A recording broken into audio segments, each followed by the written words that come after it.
Sedert die dood van Kim Jong-il, Noord-Korea se berugte leier van die afgelope 17 jaar, is alle oë op die nasie en sy mense gerig. Maar die foto's en beeldmateriaal wat deur die land se nasionale televisiediens die buitewêreld bereik, verstom kykers wêreldwyd. Noord-Koreane wat in die koue sneeu wag met sy amptelike militêre begrafnis, almal byna hysteries aan die huil. Selfs die nuuslesers wat die gebeure op televisie moes beskryf, klink na aan trane.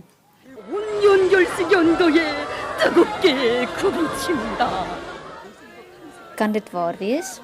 'n Berig op die Amerikaanse tydskrif Times se webwerf beweer hul rou is dalk eg en 'n produk van 'n gesofistikeerde, jarelange breinspoel deur staatspropaganda.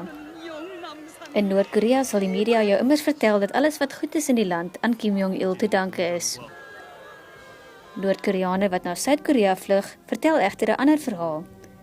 Een van verdrukking, swaar kry en die genadeloose vervolging van enige iemand wat krities teenoor die staat en sy beleid staan. Sy seun en opvolger, Kim Jong-un, is vir meeste mense nog 'n raaisel. Die vraag is nou of hy beplan om in sy pa se militaristiese voetspore te volg.